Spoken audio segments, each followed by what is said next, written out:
ಬರುವಾಗ ಆಯಾಸ ಆಗಿರಬಹುದು. ಕುಡಿಯುವುದಕ್ಕೆ ತಿನ್ನುವುದಕ್ಕೆ ಏನ್ ಬೇಕಾದ್ರೆ ವ್ಯವಸ್ಥೆ. ಕುಡಿಯುವುದಕ್ಕೆ ಎಂತದ್ದು ಬೇಡಮ್ಮ, ನಾವು ಬರುವಾಗಲೇ ಇಟ್ಕೊಂಡು ಬಂದಿದ್ದೀವಿ. ಎಲ್ಲ ವ್ಯವಸ್ಥೆ ಆಗಿದೆ ಅಂತ ಆಯ್ತು. ಅದು ದಿಪಡಿಗರಲ್ಲಿ ಮದುವೆ ಹುಡುಗ ಇಷ್ಟು ದೊಡ್ಡ ಬಾಕ್ಸಿಂಗ್ ಕಟ್ಟಿಕೊಂಡು ಬಂದಿದ್ದಾಗ ಮದುವೆ. ಯಾವುದು ಬಾಕ್ಸಿಂಗ್?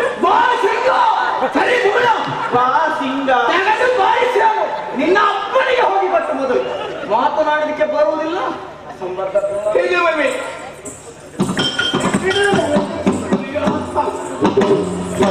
ವ್ಯವಸ್ಥೆ ಮಾಡಿಕೊಂಡಿದ್ದೇನೆ ನನ್ನ ಮಗಳ ಮದುವೆಯನ್ನು ವಿಜೃಂಭಣೆಯಿಂದ ಮಾಡಬೇಕು ಅಂತ.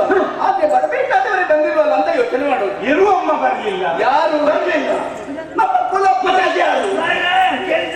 ಅಮ್ಮ ಮದುವೆಗೆ ಬೇರೆ ಪುರೋಹಿತರನ್ನು ಕರೆಸುವುದಂತಿಲ್ಲ. ಇವಾಗ ನಮ್ಮ ಕುಲಪುರೋಹಿತೆ ಆಶೀರ್ವಾದ. ಅಮ್ಮ ಹೇಳಿದ ಹಾಗೆ ಮದುವೆ ಅದು ನಿಮ್ಮ ಮುಖದಲ್ಲಿ ಆಗ್ಬೇಕು ಪುರೋಹಿತ. ಇವತ್ತು ಆಗ್ಲಿಕ್ಕಿಲ್ಲಮ್ಮ. ಇಲ್ಲಿ ಹೊಂಡ ತೋಡಿ ಚಪ್ಪರ ಹಾಕಲಿಕ್ಕೆ ಬಹಳ ಕಷ್ಟ ಉಂಟು. ಎಂತ ಆಗಲ್ಲ. ಮತ್ತೆ ನಿಮ್ಮ ಮುಖೇನವಾಗಿ ಕಾರ್ಯಕ್ರಮ ನಡೆಯಬೇಕು. ಯಾವುದೇ ರೀತಿಯ ಕೊರತೆ ರೀತಿಯಲ್ಲಿ ನಾನು ಮಾಡಿ ಪೂರೈಸಿದ್ರೆ ಹಾಗೆ ಹುಡುಗಿ ನೋಡಿದ್ದೀರಾ?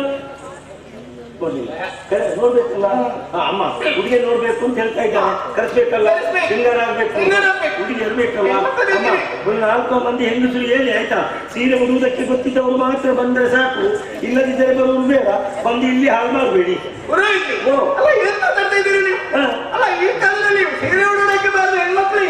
ಅಮ್ಮ ಈ ಕಾಲದಲ್ಲಿ ಹೇಳ್ತಾ ಇದ್ದೇನೆ, ಮದುವೆಯಾಗಿ 3-4 ಮಕ್ಕಳ ತಾಯಂದಿರಾದ್ರೂ ಕೆಲವು ಹೆಂಗಸರಿಗೆ ಸೀರೆ ಉಡುವುದಕ್ಕೆ ಬರುವುದಿಲ್ಲ. ಇದನ್ನೇ ಮಾಡ್ತಾರೆ. ಆದ್ದರಿಂದ ಅವರು ಯಾರು ಬರುವುದು ಬೇಡ. ಯಾಕಂದ್ರೆ ಚಿತ್ರದಲ್ಲಿ ಬಂದವರು ಅಂತಪದಲ್ಲಿ ಹೋಗಿ ಸಿಂಗರಿಸಿ ಕೊಂಡುಕೊಂಡು ಬರೋದಕ್ಕೆ ಹೇಳಿ. ಯಾಕಂದ್ರೆ ಕಲಿಗೆ ತಪ್ಪಿದರೆ ಗುಳಿಗೆ ನಷ್ಟ ಅಂತಂದು ಗಾದೆ ಇದೆ.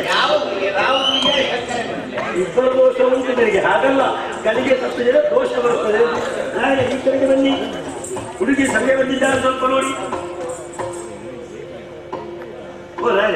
ಎಂತದ್ದು ಹುಡುಗಿ ಸಭೆಯಲ್ಲಿ ಮದುಮಗಳು ಹೋಗಿ ಸಭೆಯಲ್ಲಿ ಕೂತುಕೊಳ್ಳುತ್ತಾರೆ. ನಿಮಗೆ ಯಾರು ನಾನು ಹೇಳಿದ್ದು ಸಭೆಗೆ ಎಂದರೆ ಮಂಟಪಕ್ಕೆ ಎಂದರ್ಥ ತಿರುಗಿ ನೋಡಿ. ಮದುವೆಯಾಗಿ ಅಭ್ಯಾಸ ಇಲ್ಲ. ಎಂಥ ಅವಸ್ಥೆ ಮಾಡಿದೆ. ಹೇಗೆ ಕೂತ್ಕೊಳ್ಳಿ, ಆಮೇಲೆ ಕಳಿಸ್ತೇನೆ. ಮಹಾರಾಣಿ ಮದುಮಗನ ಹುಡುಗನೊಟ್ಟಿಗೆ ಸಿಕ್ಕಿದೆ. ಆದ್ರೆ ಹುಡುಗನ ಮಾತು ಕೇಳ್ತೀರಾ? ಈಗ ನೀವೇಳುವಾಗ ನೆನಪಾಯ್ತು ನೋಡಿ. ಈ ಮದುವೆಯ ಗಡಿಬಿಡಿಯಲ್ಲಿ ನನ್ನ ಮಗಳ ಅಭಿಪ್ರಾಯ ಕೇಳುವುದನ್ನೇ ನಾನು ಮರೆತು ಬಿಟ್ಟಿದ್ದೇನೆ. ನೀವು ಮರೆಯಬಹುದು, ಆದ್ರೆ ನಾವು ಮರೆಯುವುದಕ್ಕಾಗುದಿಲ್ಲ. ಯಾಕಂದ್ರೆ ಮದುವೆ ಆದ ಮೇಲೆ ಅವರ ಜೀವನದಲ್ಲಿ ಏನಾದರೂ ವ್ಯತ್ಯಾಸವಾಯಿತು ಅಂತಾದ್ರೆ ತಿಳಿದಂತಹ ಜ್ಞಾನಿಗಳು ಆಡಿದಂತಹ ಮಾತನ್ನು ನೀವು ಕೇಳಿಲ್ವ? ಬಳಿಕ ಆಡಲು ವಸತಿಯ ಶಾಪಂಗನಿಗೆ ಗುರಿಯಾಗುವ ವರ ಪಿತ ಪುರೋಹಿತ ಸಹಿತ ನೀ ಇದೆಯಲ್ಲ ಆಗಲ್ಲ ಸಹಿತ ಅಂತ ನಮಗೂ ಕಾಲುಂಟು ಅಂತ ಒಂದು ಮಾತು ಕೇಳಿ ನೋಡುವ.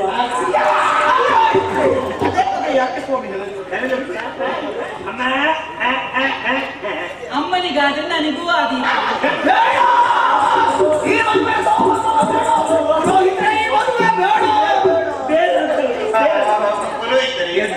ಅವರಿಗೆ ಬೇಡ ಅಂತ ಆದ್ರೆ ನನಗೆ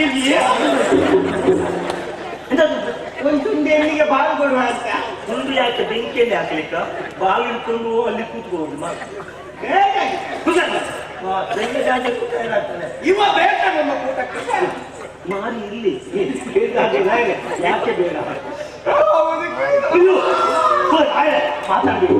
ನೀವು ಆಂಜ ಮಾತು ಅವರಿಗೆ ಗೊತ್ತಾಯ್ತಿದ್ದಾದ್ರೆ ನಿಮಗೆ ಮದುವೆ ಇಲ್ಲ, ನಮಗೆ ಏನೂ ಇಲ್ಲ ಅಂತ ಅಂತಾರೆ. ಹಾಗಲ್ಲ, ಅಮ್ಮನ ಅಭಿಪ್ರಾಯಕ್ಕೆ ತನ್ನ ಮಾತಿನ ಆಕ್ಷೇಪ ಇಲ್ಲ ಭಾವ. ಹಾಗೆ ಅಮ್ಮನ ಅಭಿಪ್ರಾಯ ಆಗಿರ್ಲಿ. ಇನ್ನು ಆ ಕಡೆ ಮೌನ ಸಮ್ಮತಿ ಲಕ್ಷಣ ಅಂತ ಇನ್ನು ಗುಣವಾದ ಮಹಾರಾಣಿ. ಯಾಕಂದ್ರೆ ಇಲ್ಲಿ ಬೇಡ, ಇಲ್ಲಿ ಮರೆತು ಬಿಡ್ತೋಗಿ.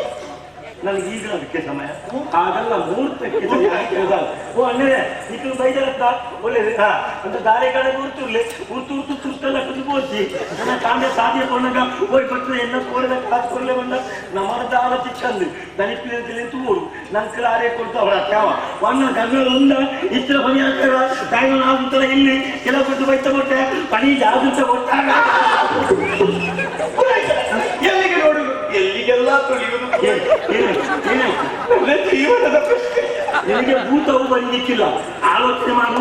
ಇಷ್ಟು ದೊಡ್ಡ ಒಂದು ಮದುವೆಯ ಕಾರ್ಯಕ್ರಮ ನನ್ನ ಒಬ್ಬನ ತಲೆಯಲ್ಲಿ ಆಗ್ಬೇಕು. ಆ ತಲೆಯಲ್ಲಿ ಜನ್ಮ ಕಾಲಕ್ಕೂ ಆಗ್ಲಿಕ್ಕೆಲ್ಲ ಅದೇ ಅದನ್ನು ಕಿತ್ಲಿಕ್ಕೆ ಇಲ್ಲಿ ಕೆತ್ತಿ ಇಲ್ಲಿ ಚಪ್ಪರ ಹಾಕಿದ್ಯಾ? ಹಾಗಲ್ಲ, ನನ್ನ ಆಲೋಚನೆ ಇಲ್ಲ. ಹಾಗೆ ಹೂವಿನ ಅಂತರ್ಪಟ ಈ ಕಡೆಗೆ ಬನ್ನಿ. ಅದ್ಯಾಕೆ ಗೊತ್ತಾಯ್ತಾ? ಕೊರಳಿಗೆ ಹಾಕ್ಲಿಕ್ಕೆ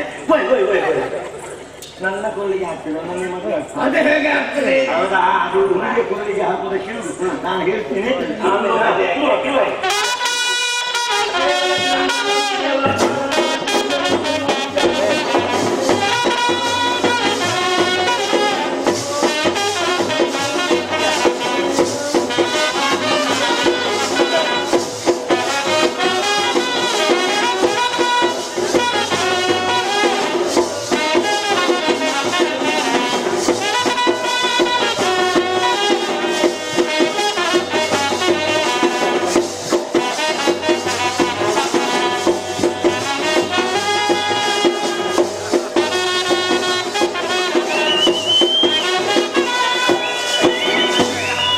ಭಕ್ತಾಭಿಮಾನಿಗಳಲ್ಲಿ ವಿಜ್ಞಾಪನೆ.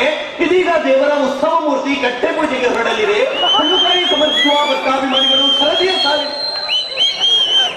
ದೇವರ ಮೂರ್ತಿ ಕಟ್ಟೆ ಪೂಜೆಗೆಲ್ಲ ಮತ್ತೆ ಇಲ್ಲಿಗೆ ನಿನ್ನ ಅಪ್ಪನ ಮನೆಗೆ ಭಾಷೆ ಗೆದ್ದವ ಮತ್ತೆ ಒತ್ತುಕೊಂಡು ನಡೆದದು ಎಂತದ್ದು ದಾರಾ ಕಲಶ ಹಿರಿಯವರಿಂದ ಮುಟ್ಟಿಸುವ ಕ್ರಮ ಉಂಟು. ನೀವೇ ದೊಡ್ಡ ಮುಟ್ಟಿ ಅದೆಲ್ಲ ಮುಟ್ಟಿಸ್ಬೇಕು ಅಂತ ಹೇಳುವಾಗ ಪಕ್ಕದಲ್ಲಿ ಕಂಠ ಎಷ್ಟು ದೊಡ್ಡ ಸಭೆ. ಸಭೆಗೆ ಯಾರು ನಿನ್ನ ತಲೆಗೆ ಸಭೆ ಸಭೆ ಆ ತಲೆಗೆ ಹೋಗಿ ಬರುವಾಗ ಇಲ್ಲಿ 3 ಕಮೀನಿ ಹೋಗ್ತಾರೆ. ಹಾಗೆ ಅಂತ ಮುಟ್ಟಿಸದೇ ಇದ್ರೆ ಅವರಿಗೆ ಬೇಸರ. ಒಟ್ಟು ಸಮಸ್ಯೆಗೆ ಪರಿಹಾರ ಉಂಟು. ಹೀಗೆ ಮಾಡುವ. ಈಗ ಇಲ್ಲಿದ್ದವರು ಇಲ್ಲಿದ್ದರು ಮುಟ್ಟಿ ನೀವು ಸಿಕ್ಕಿದರೆ ಅವರು ನಿಮ್ಮನ್ನು ಮುಟ್ಟಾಗಿ, ಅವರನ್ನು ಹಿಂದಿನವರು ಮುಟ್ಟಿ, ಮತ್ತೆ ಸಿಕ್ಕಿದವರೆಲ್ಲ ಅವರಷ್ಟಕ್ಕೆ ಮುಟ್ಟುತ್ತಾ